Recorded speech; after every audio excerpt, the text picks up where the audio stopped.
కేంద్ర ప్రభుత్వం మోడీ గారు వచ్చిన తర్వాత ఈ లేబర్ కోడ్లు తెచ్చి మన పాత కార్మిక చట్టాలను బ్రిటిష్ నాటి కార్మిక చట్టాలని రద్దు చేసి మన 40 కార్మిక చట్టాలను రద్దు చేసి ఇప్పుడు కొత్తగా లేబర్ కోడ్లు తీసుకొచ్చారు. ఆ లేబర్ కోడ్ల వల్ల మన కార్మికులకి చాలా అన్యాయం జరుగుతుంది. కార్మికుల యొక్క పనిదినాలని పెంచి కార్మికుల యొక్క వేతనాలని తగ్గించి కార్మికులకి చాలా అన్యాయం చేస్తున్నారు.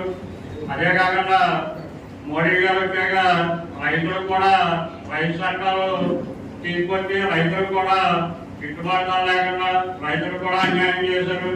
దాని మీద మన కార్మిక సంఘాలన్నీ 10 సంవత్సరాలు ఈ సార్వత్రిక సమ్మె చేస్తున్నాం.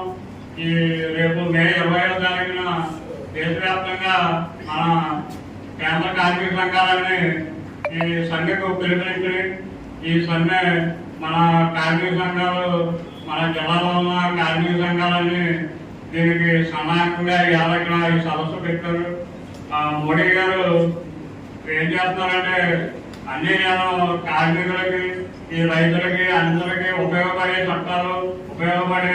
ఈ చట్టాలు తీసుకొస్తున్నారు.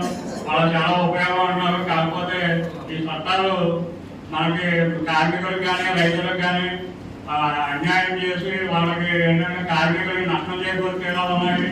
దాని మీద మనం మే 25వ తారీఖున కార్మికులు కర్షకులు మొత్తం ప్రధానంగా కూడా మనతో పాటు వాళ్ళు కూడా పాల్గొని ఈ కార్మికుల యొక్క ఈ ఉద్యమానికి ఈ ఉద్యమం ఎందుకు చేస్తున్నాం మనం కార్మికులు కర్షకులు కేంద్ర ప్రభుత్వం మీద ఈ ఉద్యమాలు ఎందుకు చేస్తున్నాం అని ప్రజల్లో కూడా అవగాహన కల్పించి మనం కూడా పెద్ద ఎత్తున జనసంఘీకరణ చేసి ఈ 20వ తారీఖు జరిగే సమ్మెను విజయవంతం చేద్దామని ఈ మన జిల్లా కార్మిక సంఘానికి సియూసిసి తరఫున నేను విజ్ఞప్తి చేస్తున్నాను. అధ్యక్షుల గారికి